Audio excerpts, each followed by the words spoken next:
Tengo una palabra ardiendo en mi corazón esta noche. Cuando Ana estaba hablando de manera profética acerca de un cadáver, un muerto, yo entendí que había elegido la palabra correcta para el día de hoy. Porque hoy vamos a hablar de un cadáver, vamos a hablar de un muerto, pero sobre todo vamos a hablar del dador de la vida. Y es interesante porque una tras otra vez ha repetido que hay personas aquí que están batallando con una tristeza enquistada en su alma. Y hoy, a través de la obra del Espíritu Santo y a través de la revelación de la palabra, creo que algunos que han estado encadenados en una tristeza que deriva de una desilusión con Dios y una ofensa en su corazón hacia Dios, que no se han atrevido a confesar, pero que está ahí en los rincones de su alma. Creo que hoy esa tristeza va a desaparecer. Muchos vais a encontrar un consuelo que necesitabais encontrar. Quizá haya lágrimas a medida que el Espíritu Santo traiga revelación a nuestros corazones, pero sé que hoy vamos a terminar con mucha alegría. ¿Está bien? Señor, estamos listos para escuchar tu palabra. Abre nuestra mente y nuestro corazón para recibir tu palabra. Esa semilla que tiene el potencial de dar fruto en nuestras vidas. Tu palabra. ¿A dónde iremos, Señor, si solo tú tienes palabras de vida eterna? Estamos listos para escucharte. En el nombre de Jesús. Amén. No sé si alguien puede ayudarme al piano. ¿Es posible? Un poquito. Me gustaría comenzar hablándoos de lo que mi esposa y yo conocemos como el marzo oscuro de 2017. En el año 2017, en el mes de marzo, Damaris y yo experimentamos uno de los momentos más oscuros de nuestra vida. Y quiero hablarte de esto. Durante algunos años, nosotros habíamos pensado falsamente, y perdonadme, ahora sé que no es así, que Damaris y yo podíamos elegir cuándo ser papás. Que nosotros teníamos, no sé, el poder de la elección. Ahora lo sé, perdonadme, ahora lo entiendo. No tenemos poder sobre la vida. El que determina la vida es el dador de la vida. Pero yo y mi esposa teníamos esa mentalidad egoísta, controladora, que creía que podía determinar cómo habrían de ser las cosas. Cuándo querríamos tener hijos o cuándo no querríamos tenerlos. Y cuando por fin nosotros queríamos tener hijos, nos dimos cuenta de que no llegaban tan rápido como estábamos esperando. Hicimos lo que teníamos que hacer, y no me pidáis que entre en detalle, pero pasaban los meses y no había un embarazo. Pasó 1 año, 2 años, 3 años, y la angustia empezó a llegar a nuestro corazón. ¿Dónde estaba la promesa que Dios nos había hecho? Habíamos recibido palabras de que íbamos a ser papás, nuestros deseos eran ser padres y intentábamos lograr este objetivo, alcanzar la promesa, y no lo conseguíamos. Pusimos a orar a nuestra familia, les pedimos por favor acompañarnos en esto. Y muchos oraron por nosotros durante ese tiempo, y había una agonía en nuestro corazón al ver cómo se dilataba el cumplimiento de nuestro deseo. Hasta que de repente, un día, Damaris me dice: empiezo a sentirme un poquito rara, creo que algo está pasando dentro de mí. Y yo me emocioné. Me fui a la farmacia y por si acaso compré 3 test de embarazo. 3. Volví a casa y le dije: Damaris, entra al baño, hazte las pruebas. Y salió feliz, con la cara radiante, y me decía: ha dado positivo, estaba embarazada. Imagínate la emoción, tanto tiempo esperando, y de repente veíamos tan cerca el cumplimiento de nuestros sueños, ser papás.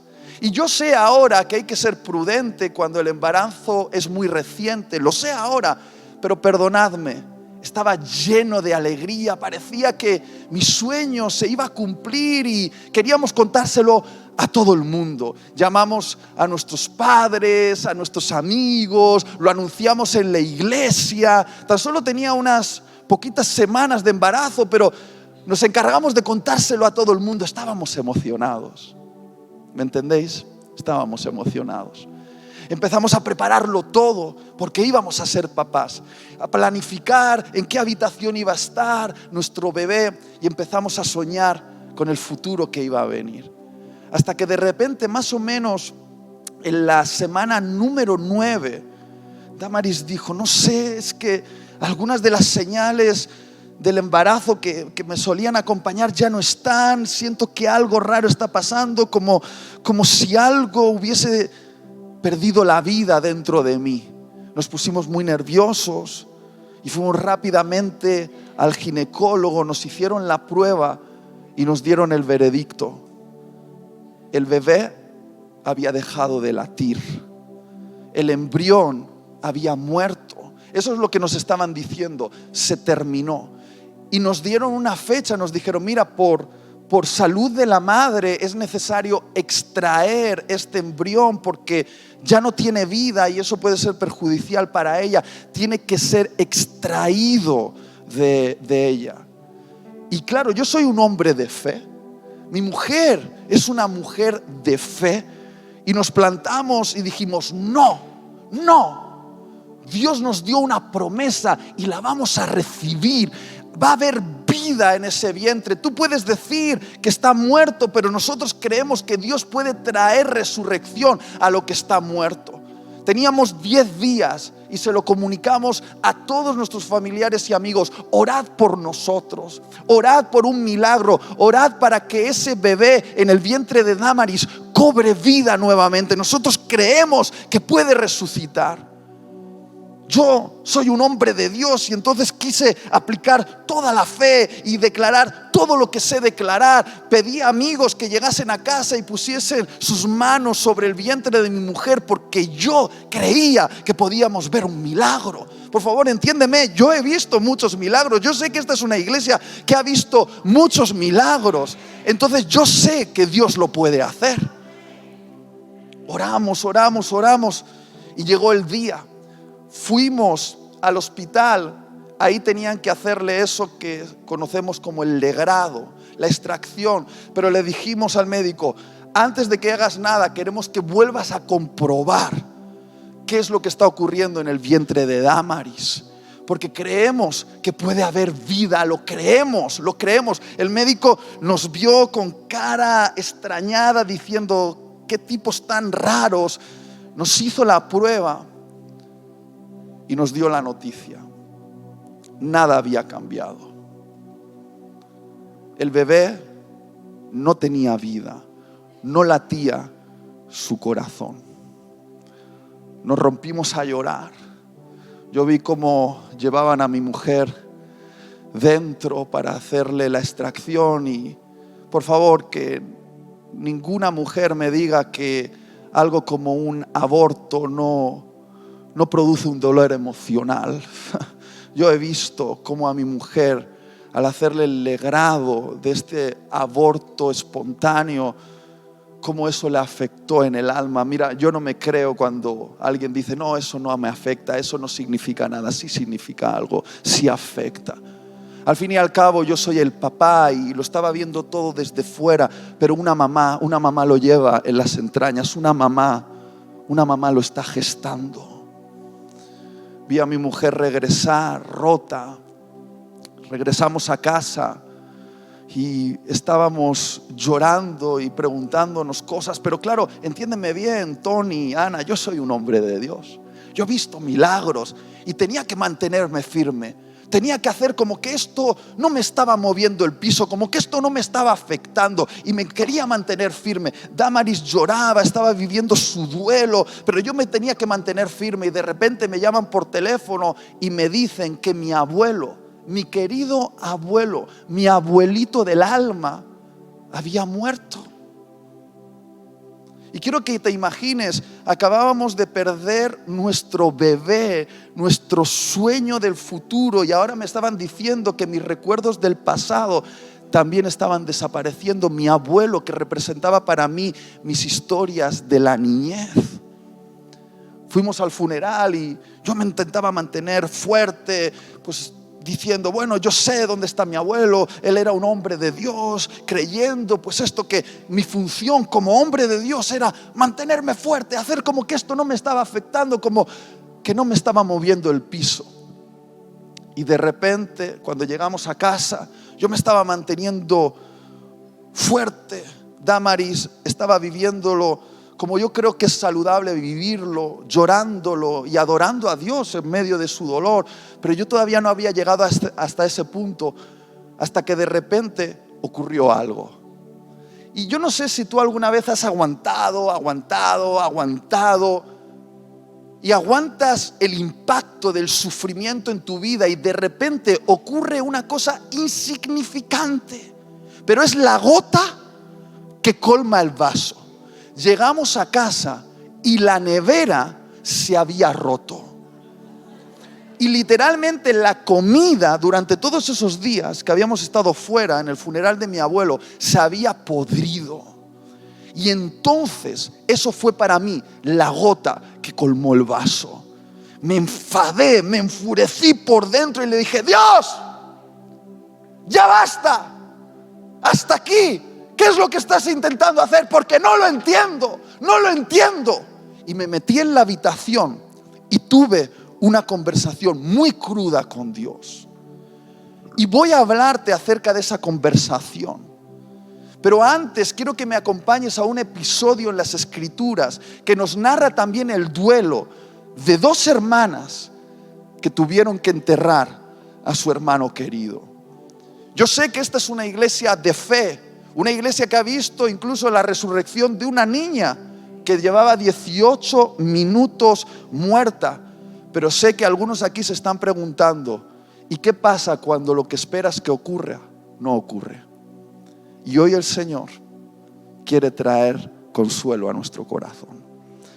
Acompáñame al Evangelio de Juan, capítulo 11, versículo 1. Estaba entonces enfermo uno llamado Lázaro de Betania, la aldea de María y de Marta, su hermana. María, cuyo hermano Lázaro estaba enfermo, fue la que ungió al Señor con perfume y le enjugó los pies con sus cabellos. Enviaron pues las hermanas para decir a Jesús, fíjate lo que dice aquí, Señor, he aquí el que amas está enfermo. ¿El qué? El que amas está enfermo. Oyéndolo, Jesús dijo, esta enfermedad no es para muerte, sino para la gloria de Dios, para que el Hijo de Dios sea glorificado por ella. Versículo 5, presta atención. Y, ¿qué dice? Amaba Jesús a Marta, a su hermana y a Lázaro. Cuando oyó pues que estaba enfermo, se quedó 2 días más en el lugar donde estaba. Versículo 17. Vino pues Jesús y halló que hacía ya 4 días que Lázaro estaba en el sepulcro.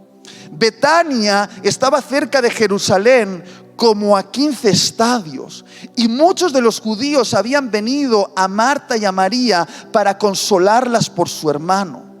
Entonces Marta, cuando oyó que Jesús venía, salió a encontrarle, pero María se quedó en casa. Y Marta dijo a Jesús, Señor, si hubieses estado aquí, mi hermano no habría muerto. Mas también sé ahora que todo lo que pidas a Dios, Dios te lo dará. Jesús le dijo, tu hermano resucitará. Marta le dijo, yo sé que resucitará en la resurrección en el día postrero. Le dijo Jesús, yo soy la resurrección y la vida, y el que cree en mí, aunque esté muerto, vivirá. Y todo aquel que vive y cree en mí no morirá eternamente. ¿Crees esto? Versículo 32. María, cuando llegó a donde estaba Jesús, al verle, se postró a sus pies diciéndole: Señor, si hubieses estado aquí, no habría muerto mi hermano.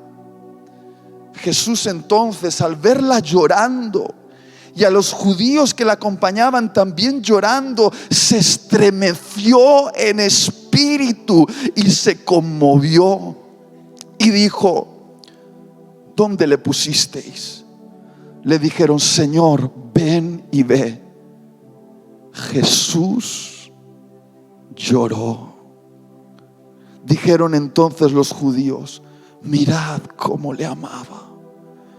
Y algunos de ellos dijeron: ¿no podía este, que abrió los ojos al ciego, haber hecho también que Lázaro no muriera?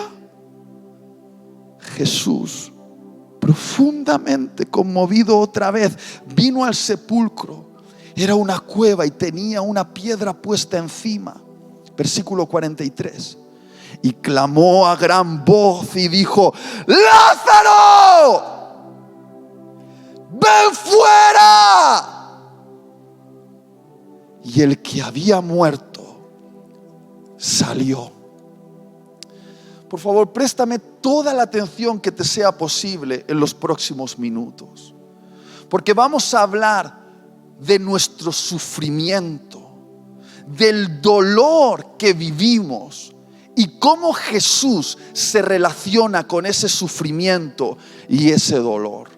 Lo primero que quiero que entiendas de esta historia es que Lázaro, Marta y María no eran extraños en la vida de Jesús. De hecho, formaban parte de su círculo personal más íntimo. No eran solo unos discípulos como otros discípulos, eran sus amigos íntimos.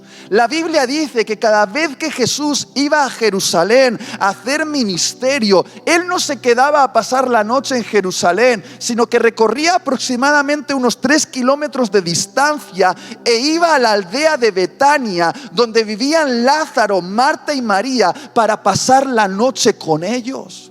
Lázaro, Marta y María eran sus amigos. Le preparaban la cena, le preparaban la cama. Muchas veces Jesús había compartido momentos de intimidad, de risa, de diversión con ellos. Les había susurrado palabras del reino que probablemente no les susurró a nadie más, porque eran sus amigos. De hecho, cuando Lázaro está enfermo y Marta y María envían el mensaje a Jesús a través de unos siervos, ni siquiera necesitan decir el nombre de Lázaro. Dicen: aquel al que amas de Betania está enfermo. Para Jesús, Lázaro era aquel al que él amaba. Para Jesús, Lázaro era el muy amado. Y claro, quiero que pienses esto. Marta y María, cuando vieron enfermo a Lázaro, pensaron de una manera muy lógica. Pensaron: si Jesús ha hecho milagros por extraños, ha dado vista a ciegos, oído a sordos, ha levantado a paralíticos, a personas que no formaban parte de su círculo personal, incluso ha hecho milagros con extranjeros o incluso con enemigos del pueblo de Dios, porque sanó al siervo de un centurión romano que oprimía al pueblo hebreo. Si ha hecho eso con ese tipo de gente, ¿cómo no lo va a hacer por Lázaro, su amigo, al que ama? Pero no lo hizo. No fue a sanarlo, sino que tomó otro camino. Y yo quiero que entiendas esto. Jesús no solo no respondió a la petición lógica que Marta y María le estaban haciendo: hey, deja tu agenda y ven aquí y ayuda, sana a Lázaro. No solo no respondió a su petición durante 7 días. 7 días. sino que además ofendió profundamente a Marta y a María, llegando tarde al funeral. Porque en tiempos hebreos, en una cultura donde la honra y el respeto eran lo más importante, llegar tarde al funeral, 4 días tarde, a un funeral de supuestamente una persona que amabas, era un insulto para la familia. De hecho, en el misticismo romano de aquella época, que a veces se mezclaba con la cultura hebrea, se creía que el espíritu de los muertos rondaba el cadáver durante 3 días, pero al 4.º día el espíritu del muerto se iba al inframundo. Es decir, 4 días representaban la desesperanza total. Si había algo que Jesús podía haber hecho, ya era demasiado tarde, ya no podrá hacerlo. 4 días muertos, no hay vuelta atrás. Ahora, nosotros leemos las historias de la Biblia conociendo el final y nos relaja. Pero ¿tú has pensado lo que sentían los protagonistas al tener que vivir la espera? ¿Tú has pensado en lo que Marta y María estaban sintiendo durante esos 7 días de ausencia de Jesús? ¿Tú has pensado en cómo ellas se preguntarían: ¿llegará hoy Jesús? ¿Llegará hoy Jesús? ¿Por qué no viene Jesús? Aquel que sanó a tantos, ¿por qué no viene a sanar a su amigo? ¿Habéis pensado en el drama interior que Marta y María estaban viviendo? Porque podemos leer la Biblia como si nos estuviesen narrando la historia de personas que no eran de carne y hueso, pero tengo una noticia para vosotros: eran tan de carne y hueso como tú y como yo. Historias en la Biblia que nosotros tardamos 10 minutos en leer, quizá nos están narrando la historia de 10 años. Entre el capítulo 1 y el capítulo 2 de una historia que tú solo tardas 10 minutos en leer, quizá pasaron 10 años. Por ejemplo, entre el momento en el que Dios dio una promesa a Abraham de que iba a ser el padre de multitudes, hasta que por fin tuvo su primer hijo, pasaron 20 años. 20 años hasta que tuvo el hijo de la promesa, Isaac. 20 años donde él se preguntaba: ¿qué pasa con Dios? ¿Por qué no cumple su promesa? ¿No se da cuenta de que ya nuestro cuerpo se está deteriorando? 20 años. Desde que Dios le dio un sueño a José de que iba a ser una gran influencia y de que a través de él muchos iban a ser impactados, hasta que se cumplió el sueño, pasaron 16 años. 16 años donde José tuvo que pasar por la venta como un esclavo de sus propios hermanos, que lo echaron a un pozo y después lo vendieron a los egipcios. Tuvo que pasar por situaciones donde fue difamado, terminó en la cárcel, fue maltratado. 16 años. Desde que David fue ungido como rey hasta que por fin la corona fue puesta sobre su cabeza, pasaron 10 años donde David tuvo que correr como un proscrito de cueva en cueva, como si fuese un maleante. Escúchame, tú y yo leemos la Biblia, incluso sabemos cómo es el final y estamos relajados, pero ¿has pensado lo que sentían los protagonistas en el tiempo de silencio divino? Entre la promesa y el cumplimiento de la promesa, ¿qué estaba pasando dentro de ellos cuando parecía que Dios no cumplía lo que había prometido? Ahora, la pregunta a la que quiero dar respuesta el día de hoy es esta: ¿puede Jesús amarnos realmente y aún así permitir que suframos dolor? Lo voy a volver a preguntar. ¿Puede Jesús amarnos realmente y aún así permitir que suframos dolor?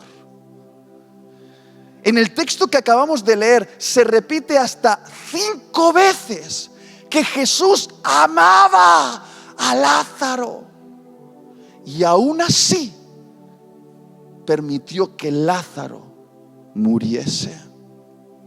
repite 5 veces que Jesús amaba a Marta y a María. Y aún así permitió que experimentasen la agonía de tener que enterrar a su querido hermano Lázaro. Quizá la respuesta a esta pregunta es incómoda, pero puede ser sanadora si entiendes qué es lo que estoy intentando revelar hoy con la ayuda del Espíritu Santo. Y es esto, que efectivamente Dios puede amarte. Puede amarte, y aún así eso no significa que Él va a librarte de todo dolor y sufrimiento en este mundo. No estoy diciendo que Él lo provoque, lo que estoy diciendo es que Él puede amarte y aún así puedes experimentar dolor y sufrimiento en esta vida. Pero seamos claros, por favor, seamos claros, que Jesús no actúe como nosotros esperamos que actúe puede ser desilusionante. Es decir, ¿qué pasa cuando tú estás orando por el vientre de tu esposa y estás esperando un milagro? Estás esperando que ese bebé que los médicos dicen que está muerto resucite, y oras con fe y le estás poniendo toda la carga emocional a eso, y Dios no hace las cosas como tú esperas que las haga. ¿Qué pasa? Te desilusionas con Dios. Te desilusionas. Pero querido, querida, para sanear tu relación con Dios, a veces Dios tiene que desilusionarte. ¿Por qué? Porque aunque la palabra desilusión tiene una connotación negativa, la desilusión puede ser algo muy positivo para nuestra vida espiritual. Porque ¿qué significa desilusionarte? Desilusionarte significa liberarte de una ilusión. ¿Qué significa desilusionarte? Liberarte de una ilusión. ¿Y qué es una ilusión en sí misma? Una ilusión es una imagen en nuestra mente de algo que no existe.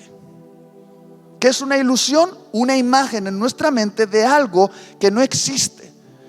Y es muy fuerte lo que voy a decir, pero hay personas que pasan años de su vida teniendo una ilusión de Dios en su mente.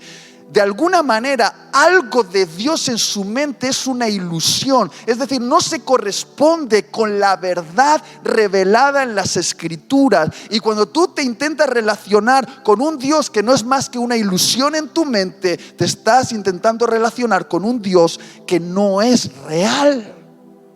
Y a veces Dios tiene que desilusionarte, es decir, tiene que liberarte de esa falsa ilusión que tienes acerca de cómo Él debería actuar.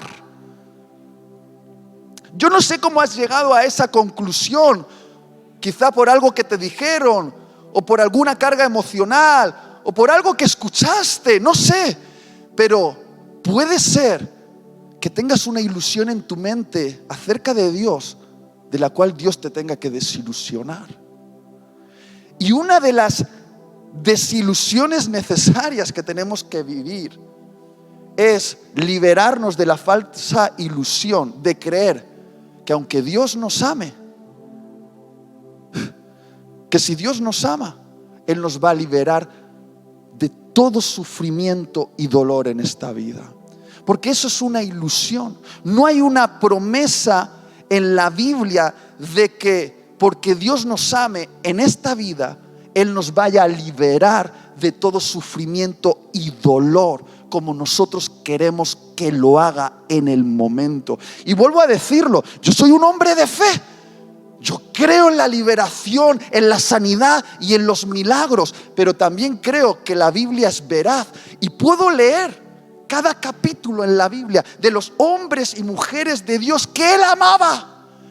Y puedo ver que todos aquellos a los que Él amó, Él permitió que sufriesen algo en la vida. Persecuciones, traiciones, momentos de escasez, momentos donde las promesas parecía que no se cumplían, situaciones difíciles, la muerte de seres queridos.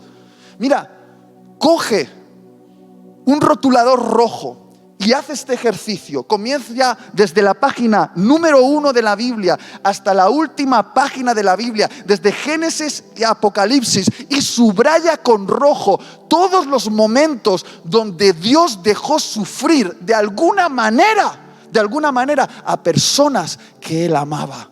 Y terminarás con la Biblia llena de manchurrones rojos, porque esta es la verdad.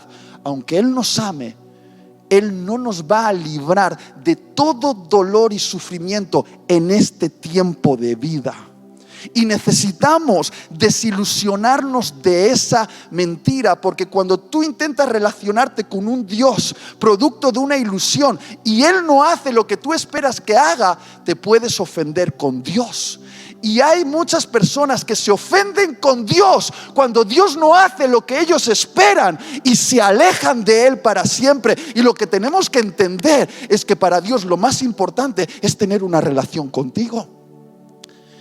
Y puede ser que aunque Él no provoca el dolor en nuestras vidas, nos pueda llevar a un nivel más profundo de intimidad con Él en medio de nuestros sufrimientos. Y lo que tú piensas que es para tu destrucción, Dios lo puede usar para darte una revelación más profunda de quién es Él. Quizá la pregunta lógica que algunos están haciendo es: bueno, Itiel, y entonces, ¿por qué sufrimos? ¿Por qué las personas a las que Dios ama, que somos todos nosotros, sufrimos? Muy bien, queridos, queridas, no voy a dar respuesta a esa pregunta el día de hoy, porque ni tú tienes 10 horas para explorar toda la teología del sufrimiento. Que existe una teología del sufrimiento que nos explica el origen del sufrimiento, nos explica por qué hay dolor en el mundo. Hay una teología sobre la cual se sustenta el dolor que experimentamos como seres humanos. Pero he descubierto una cosa: cuando estamos sufriendo, la teología no nos sirve para consolarnos. Por eso hoy no vamos a hablar de la teología del sufrimiento. Hoy vamos a hablar cómo Jesús se relaciona con nosotros cuando estamos sufriendo. Porque creo que tu corazón puede lograr tener un consuelo si entiendes cómo Jesús se relaciona contigo en medio de esos momentos difíciles a través de los cuales estás atravesando. Me gustaría que ahora me acompañases con tu imaginación a ese momento cuando Marta y María estaban embalsamando a su hermano Lázaro, poniendo el ungüento en él, preparándolo para la sepultura y preguntándose: ¿dónde está Jesús? ¿Dónde está Jesús? ¿Dónde está Jesús? Imagínate a Marta y María tomando el cuerpo de su querido hermano Lázaro y poniéndolo en esa tumba, cerrando después la tumba con una piedra y dejando ese cadáver en ese lugar oscuro. Yo imagino que el corazón de Marta y María, al dejar el cuerpo de su hermano en esa tumba, también su corazón quedó de alguna manera enterrado en esa tumba. Pero una tumba diferente, yo lo llamo la tumba de la duda acerca de la bondad de Dios. ¿Será Dios bueno cuando hay un cadáver en la tumba? ¿Será Dios bueno? Y de repente Jesús aparece. ¡Ja! 7 días después de que lo habían llamado. Y quiero que te imagines la tensión, porque cuando lees ese capítulo, Jesús estaba en tensión. No era como una reunión como esta, donde todos estamos contentos de estar aquí. Jesús llegó, y te aseguro que Jesús estaba siendo juzgado por haber llegado tarde al funeral de su amigo Lázaro. ¡Qué vergüenza! ¿Cómo era posible? La gente juzgaba a Jesús. La gente estaba diciendo: ¿cómo es posible? ¿Cómo se atreve a venir 4 días tarde al funeral. Y dice la Biblia, tanto en el versículo 21 como en el versículo 32, que cuando Marta y María se encuentran con Jesús, las dos le reclaman lo mismo. Básicamente el reclamo de las dos es: Jesús, si hubieses estado aquí, esto no habría ocurrido. Querida iglesia, ¿no puedes identificar en este grito de Marta y María el grito de tu propia alma cuando estás sufriendo? ¿Puedes sentirte conectado con estas palabras de Marta y María en medio de tu dolor?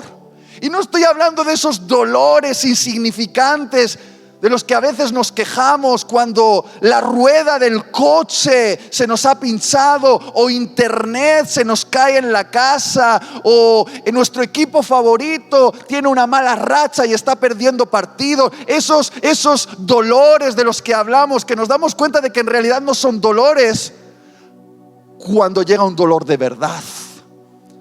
Y cuando de repente nos chocamos con el sufrimiento verdadero y nos damos cuenta de que hemos estado quejándonos por cosas que no eran verdaderos problemas, eran solo asuntos a resolver, pequeños inconvenientes de la vida cotidiana. Cuando llega un verdadero sufrimiento, te das cuenta de cuánto tiempo perdiste quejándote por cosas que en realidad no eran tan importantes.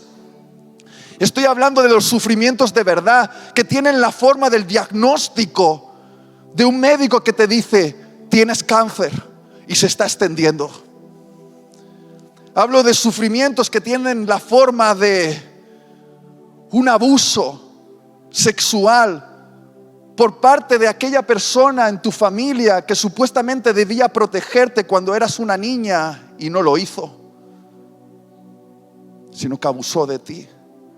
Estoy hablando de esos sufrimientos que tienen la forma de una traición por parte de ese ser que amas, tu esposo o tu esposa, que te es infiel y rompe el matrimonio, y ves cómo todo se hace pedazos en tu familia.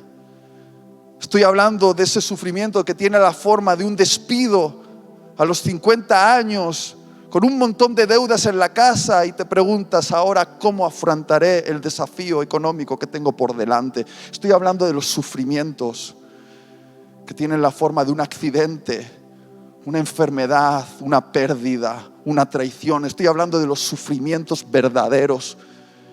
¿No te has preguntado en esos momentos: Jesús, ¿por qué no lo impediste?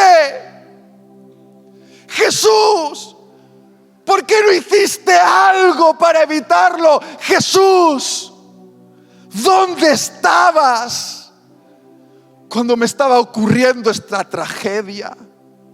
¿Te puedes sentir identificado? ¿Te puedes sentir identificada con el clamor de Marta y María? Porque yo sí, yo me siento identificado. Y hay algo que me impresiona en esta historia, y es que Jesús no reprende a Marta y a María por su reclamo. No las dice: hey, un respeto, a mí se me habla con respeto. ¿Qué me vienes reclamando a mí? No. Jesús las deja hablar. Jesús las permite expresar su dolor. Jesús las dice: vamos, dime lo que sientes, sácalo hacia afuera, dámelo todo, aunque sea crudo, aunque sean palabras fuertes. Jesús las deja hablar, y te deja hablar a ti también en medio de tu dolor, porque Jesús prefiere un diálogo honesto que un discurso religioso. Te lo voy a volver a decir: Jesús prefiere un diálogo honesto que un discurso religioso. A veces nos hemos creído la mentira de que si somos hombres de Dios y estamos sufriendo algo, tenemos que hacer como que eso no nos importa, que eso no afecta a nuestra relación con Dios de ninguna manera, que no crea dudas en nosotros, que todo está tranquilo. No. A veces hay que decirle a Dios: Dios, no lo entiendo. No lo entiendo, Dios.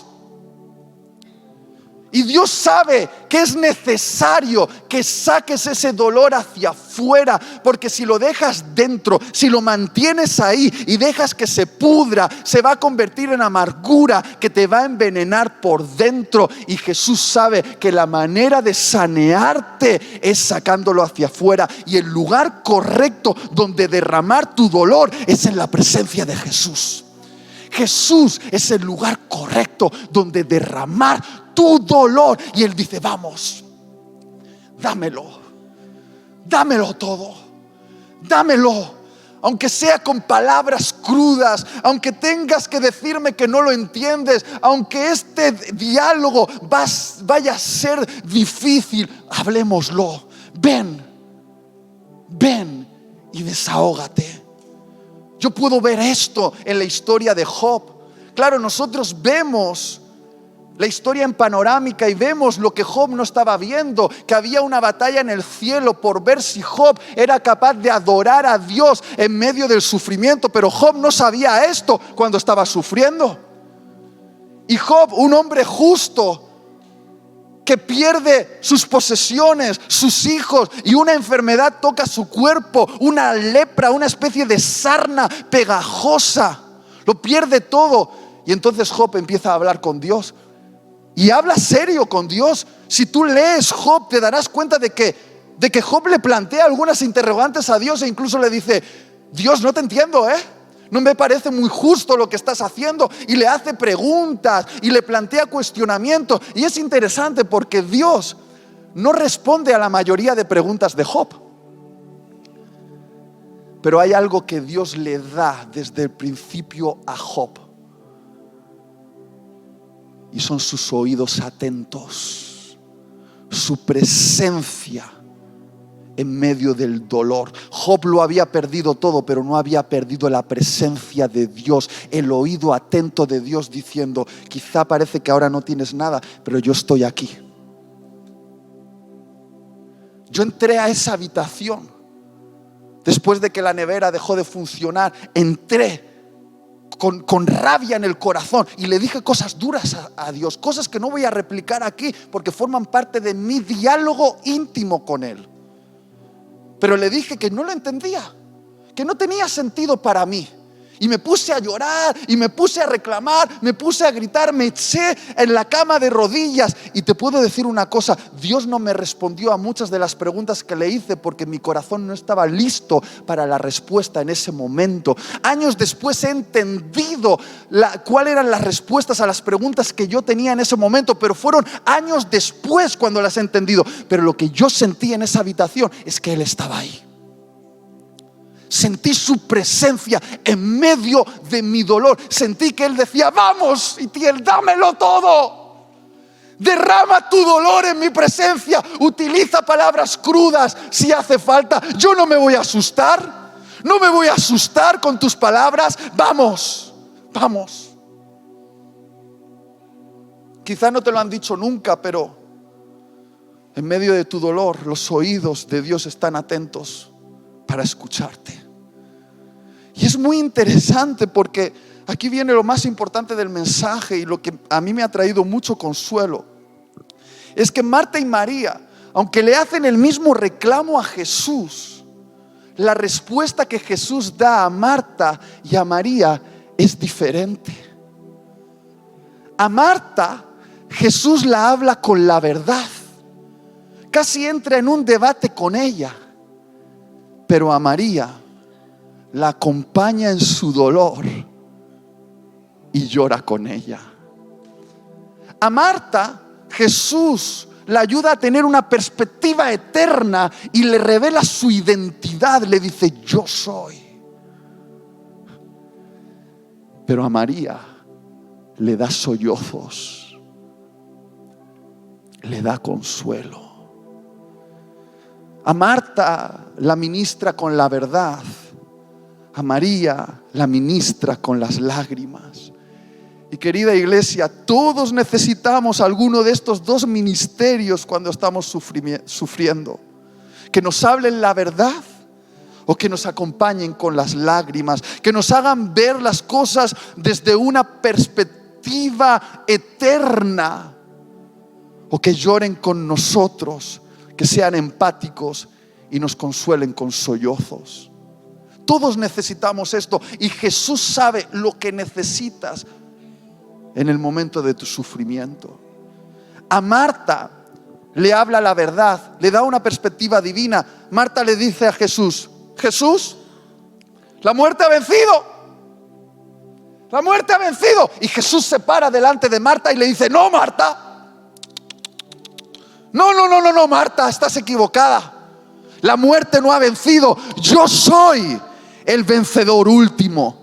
Y entonces le revela a Marta algo de su divinidad que no había revelado a los fariseos, a los doctores y a los escribas de la ley. Le dice: Marta, yo soy la resurrección y la vida.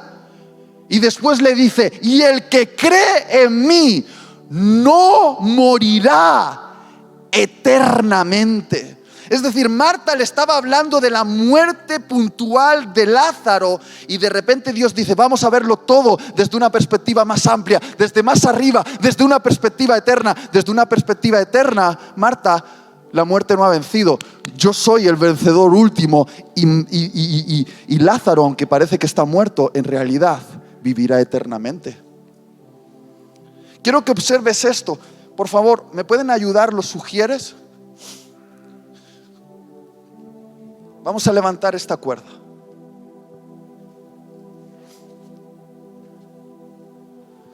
Quiero que observéis esto atentamente. Esta cuerda representa la línea de nuestra existencia. ¿Podéis ver aquí? ¿Sí? Ahora, si esta cuerda realmente representase bien la línea de nuestra existencia, debería ser una cuerda infinita, porque tengo una buena noticia para vosotros. Si formáis parte de la iglesia, sois seres eternos. Vais a vivir eternamente. Pero como comprar una cuerda infinita era demasiado caro, hemos comprado solo una cuerda de 20 metros. Esto representa tu existencia en la eternidad. Ahora quiero que observes esta parte negra. ¿La ves? ¿La estás viendo? Esta parte negra representa tu vida en este mundo. Representa tu vida en esta dimensión. Representa tu vida en esto que llamamos la vida temporal. Pero esta parte blanca representa tu vida en la eternidad.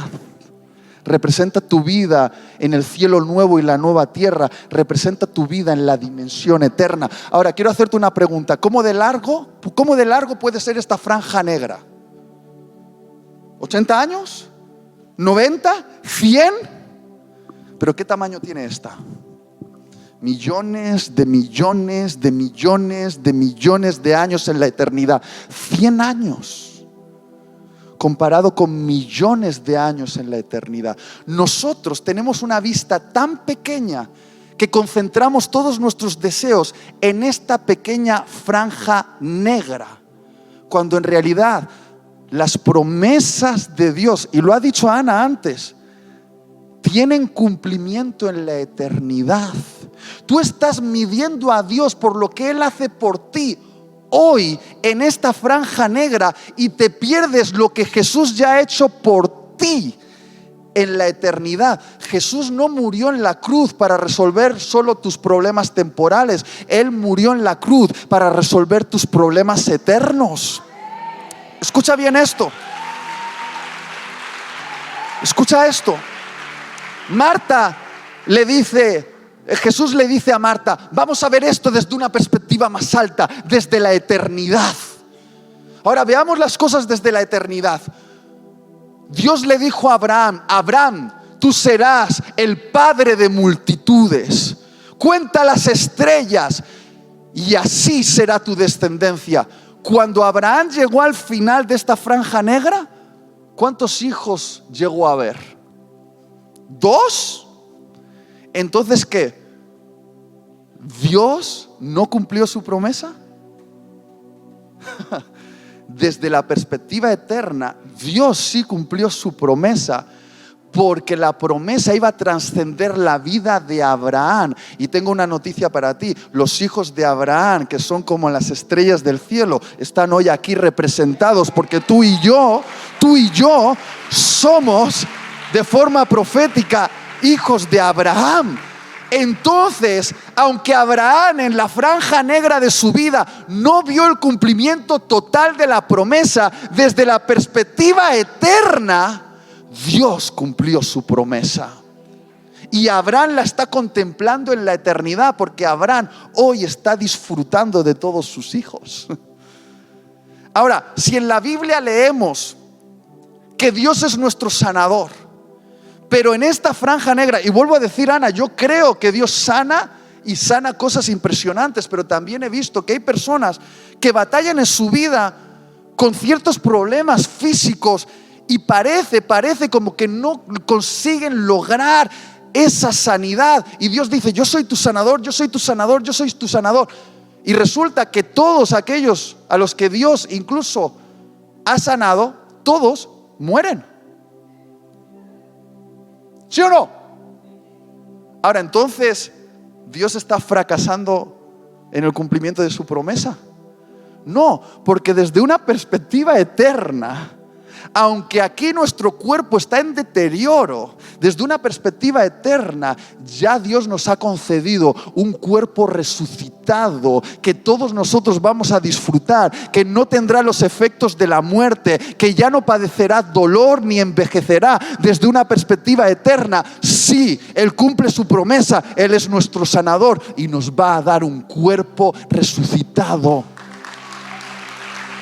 Desde una perspectiva eterna. Y todo en nuestra vida ha de medirse con la perspectiva eterna. A Marta el Señor le dijo: mira más alto, mira más alto, mira más alto, mira más alto, mira más alto. Tú me estás hablando de la muerte de Lázaro temporal, pero yo te digo que yo soy la resurrección y la vida, y el que cree en mí no morirá eternamente. Le habla de eternidad. Porque sí, al final de la historia Lázaro resucita, pero ¿Lázaro volvió a morir, Ana? Volvió a morir. Entonces, ¿de qué se trataba la resurrección? De un mensaje. Decirle al mundo que hay alguien que tiene poder sobre la muerte y que puede determinar que vivamos o muramos eternamente. Desde una perspectiva temporal, nuestra bebé había muerto, pero desde una perspectiva eterna, nuestra bebé vive. Escucha esto. Y digo nuestra bebé porque mientras Damaris estaba adorando a Dios en medio de su sufrimiento, Dios le susurró una palabra a Damaris que ella ni yo conocíamos. Le susurró: Aisha. Lo buscamos en internet y nos dimos cuenta de que era el nombre femenino en árabe, que traducido al español se puede traducir como la que está viva, la que vive. Porque desde una perspectiva temporal, nuestra bebé estaba muerta, pero desde una perspectiva eterna, nuestra bebé está siendo guardada en aquel lugar donde nunca podremos perderla. Está en la presencia de nuestro Dios. Y yo no soy el padre solo de una niña que corre por ahí, soy el padre de 2 niñas, una que conozco y la otra que conoceré. Pero yo necesitaba entender las cosas desde una perspectiva eterna. Muchas gracias. Tenemos que ir más alto y más alto. Y quizá lo que en la franja negra nos parece una desesperanza se resuelve en la eternidad. Y déjame que te prometa esto: el primer minuto en la eternidad va a compensar 100 años de sufrimiento en este mundo. Créeme que el primer minuto en la eternidad, en aquel lugar donde ya toda lágrima será enjuagada de nuestro rostro, y ya no habrá desesperanza, ni sufrimiento, ni dolor, ni muerte. El primer minuto en la eternidad va a compensar 100 años de sufrimiento. Lo va a compensar. Créeme, lo va a compensar. Porque es la promesa de nuestro Dios.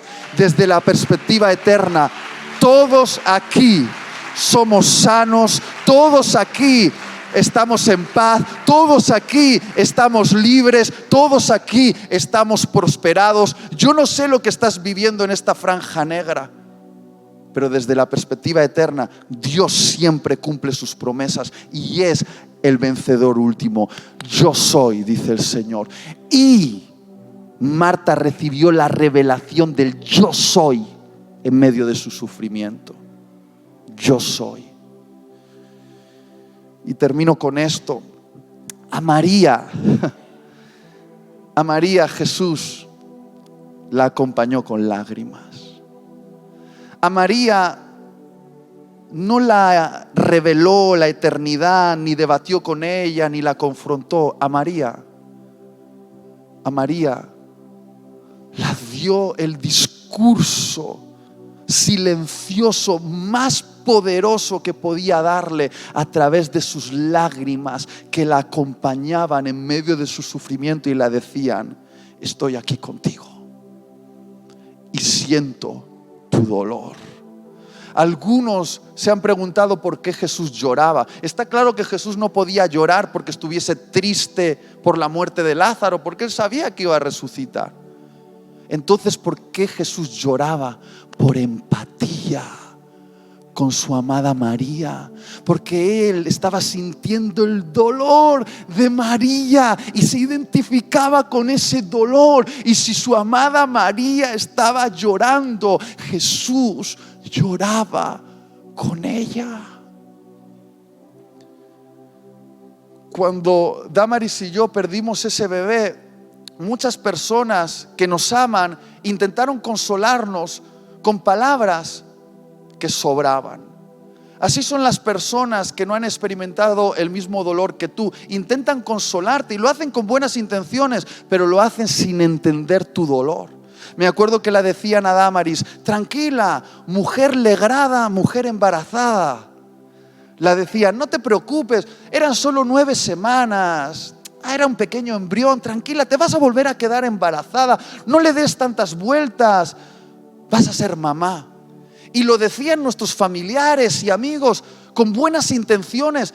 Pero queridos, aquellos que no han experimentado tu dolor lo pueden minimizar, porque tu dolor lo entiendes tú y aquella persona que ha experimentado algo parecido a ti. Y a veces lo mejor que podemos hacer, si no entendemos el dolor de la otra persona, es cerrar la bocota y llorar con ella.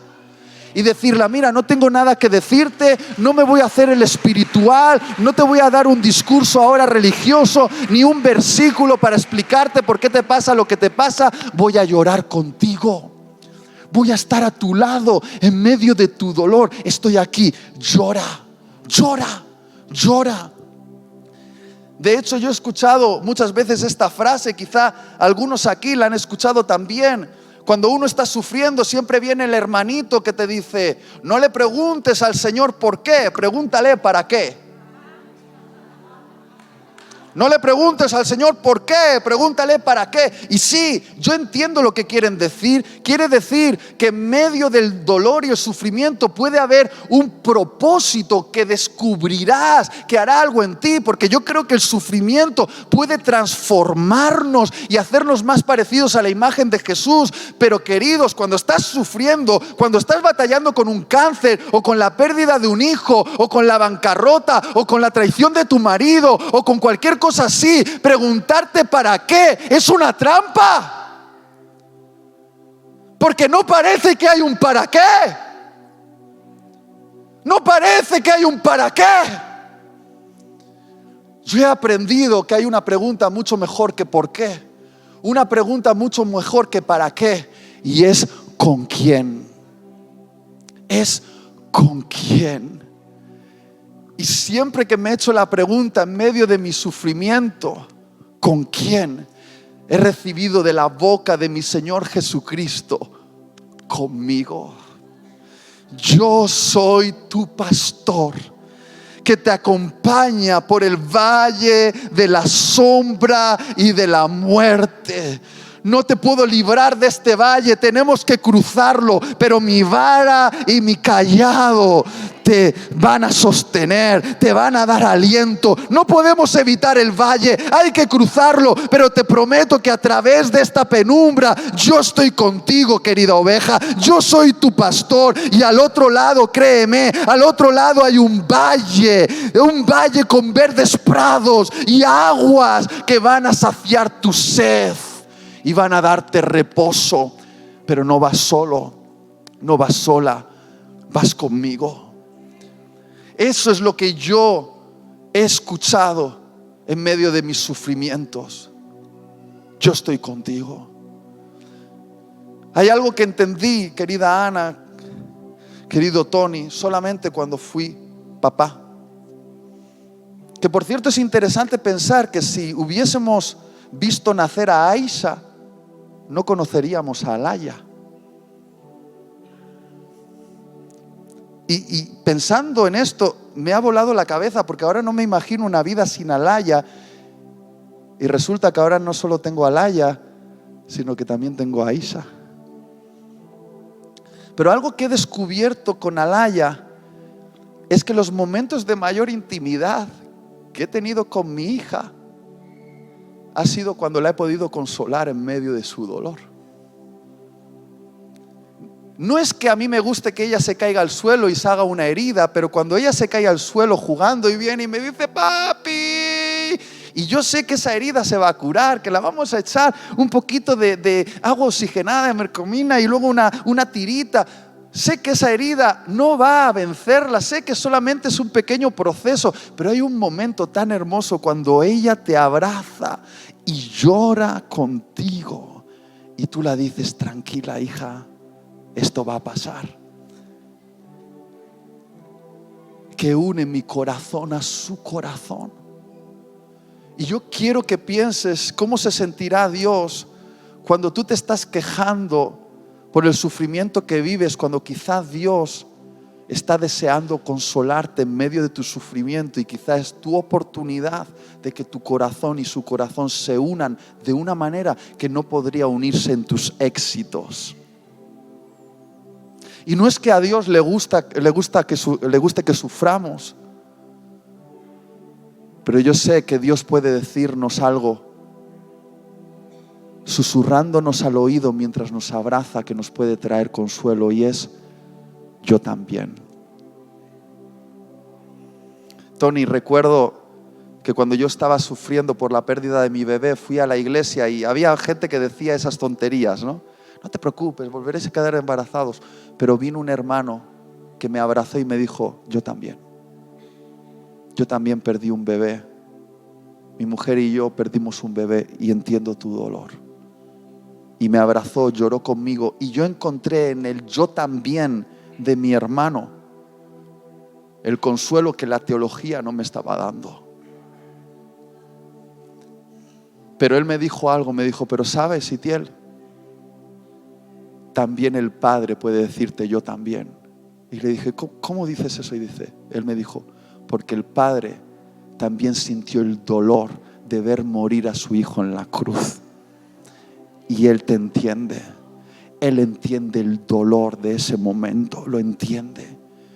Y yo puedo percibir que nuestro Dios no es un Dios que nos está viendo desde lejos y observa a ver cómo reaccionamos al sufrimiento, sino que es un Dios que se hizo parte de este mundo y se identificó con todos nuestros sufrimientos. Se metió dentro de piel y hueso, y la Biblia dice que puede compadecerse de nosotros porque nos entiende.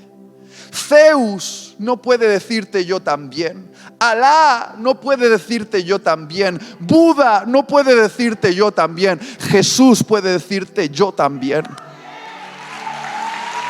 Yo también. A ti te han traicionado, a mí me vendieron con un beso uno de mis mejores amigos. A ti te duele el cuerpo, a mí me lo rasgaron en la cruz y me abrieron la piel con un látigo y me atravesaron con clavos. Tú has pasado una mala noche, yo sé lo que es pasar una mala noche en Getsemaní, sudando sangre. Te han dejado solo, a mí mis discípulos me dejaron solo. Yo también. Jesús nos puede decir, yo también. Y esto es el final de este mensaje y es, ¿será que Jesús quiere consolarnos en medio de nuestro sufrimiento? Y quiere hacerlo revelándonos la verdad o acompañándonos con lágrimas. Pero ¿será que Él necesita un cuerpo para acompañar a los que sufren? Porque yo he visto que cuando uno está sufriendo, a uno le puede costar un poco ver dónde está Jesús, pero yo he visto a Jesús en la iglesia. Yo he visto a Jesús reflejado en mi hermano y mi hermana, que es el cuerpo de Cristo en este mundo. Y lo que estoy intentando decir es que nosotros somos el cuerpo de Cristo para acompañar a los que están sufriendo en este mundo. Es cierto, Ana, Tony, esta es una iglesia de milagros, pero si hay alguien que no se sana, si hay alguien que está perdiendo algo, si hay alguien que está sufriendo, esta iglesia es la primera que va a estar al lado de los que sufren, porque ese es el ministerio completo. El ministerio completo es decirle a los que sufren, vamos a verlo todo desde una perspectiva eterna, o simplemente lloremos juntos. Ojalá sea esta una iglesia que sí, siga creyendo por lo milagroso, pero si hay dolor, que también sepa acompañar y no culpar, no hacer sentir mal a la gente porque le falta algo, porque su culpa es de que no se esté sanando o que él tiene la culpa de lo malo que le está pasando. Mira, a veces simplemente las personas que Dios ama, sufrimos y necesitamos un cuerpo, el cuerpo de Cristo, que es la iglesia, para que nos abracen, para que se sienten a nuestro lado y digan, estoy aquí, no tengo mucho que decir, pero te escucho. O que nos digan, yo también. He tenido la confirmación de este mensaje cuando en el coche Ana nos contó una historia que yo no conocía. No la voy a contar porque sé que forma parte de tu intimidad, pero al escuchar esa historia, he dicho, quizá por eso Ana tiene ese corazón tan sensible con los que sufren, porque ella ha vivido sufrimientos también. Quizá por eso Dios derrama poder sobrenatural aquí, porque es poder que va unido con amor y compasión. Y dejadme terminar con esto, porque el Señor no solo nos da la verdad y no solo llora con nosotros, sino que ha prometido que nos va a vengar. Dice esta historia que Jesús se puso frente a la tumba de Lázaro. Y el texto dice que conmovido profundamente, la palabra en griego es embriomamai, que se puede traducir conmovido profundamente, o también furioso, o también rugiente, se puso frente a la tumba de Lázaro y dijo, ¡Lázaro! ¡Sal fuera! ¡Muerte! ¡Suéltalo! ¿Contra quién estaba rugiente Jesús? Contra la muerte que había tocado a su amigo Lázaro. Y Jesús se puso frente a la tumba para enviarnos un mensaje a todos nosotros, que Él es nuestro vengador. Y que si la muerte nos ha tocado, Él Él se va a encargar de la muerte. Y de hecho en la cruz Él ya le ha puesto sentencia a la muerte, porque para sacar a Lázaro de la tumba temporalmente Él utilizó el poder de su palabra, pero para darnos a nosotros vida eterna Él se metió en las entrañas del monstruo. Él entró a la tumba y venció a la muerte desde dentro, y Jesús con su muerte venció a la muerte, y ahora la muerte ya no nos puede retener. Quizá puede parecer que nos está tocando, es como un perro herido que intenta defenderse, pero la muerte está sentenciada, la muerte es vencida. Y quiero deciros algo: Jesús es nuestro vengador. Y todo lo que la muerte haya creído haber logrado en nuestra vida será vengado por Cristo en la eternidad. Esa es la gran promesa. Y lo mejor que podemos hacer hoy es, como Ana lo había dicho también en este tiempo, es adorar a Dios en medio de nuestro dolor. Porque hay algo que a Dios no le podremos dar en la eternidad, y es adoración en medio de nuestro sufrimiento. Porque en la eternidad ya no habrá sufrimiento. Y hay un tipo de adoración que solo le podemos dar a Dios en este mundo, que Pablo y Silas le dieron en la cárcel, que Job le dio mientras estaba cubierto de sarna, que Jeremías dio desde el pozo, que José dio en la cárcel, que David dio de cueva en cueva. Y esa adoración a Dios en medio de nuestros dolores. Ese tipo de adoración solo podemos dársela en este momento.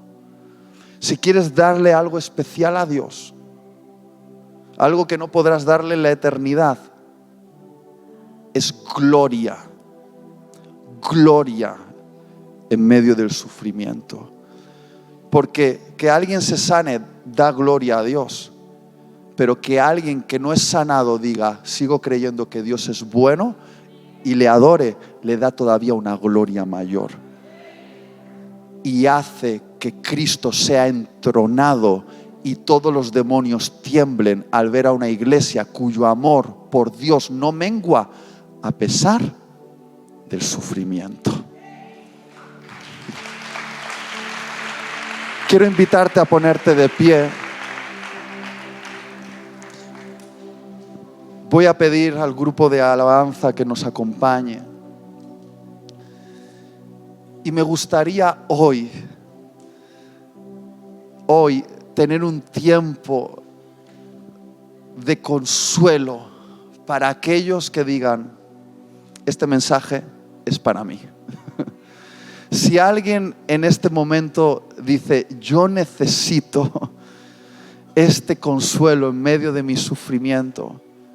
Si tú dices, este mensaje ha conectado con algunas fibras en mi corazón y ahora entiendo algo, y tú quieres en medio de tu dolor, sea cual sea que estés experimentando, salir hoy aquí y darle una adoración a Dios, voy a invitarte a hacerlo. Quizá mientras adoremos Dios haga un milagro inesperado, y voy a orar por milagros. Pero lo más poderoso hoy va a ser adorar a Dios y darle gloria en medio de nuestro sufrimiento.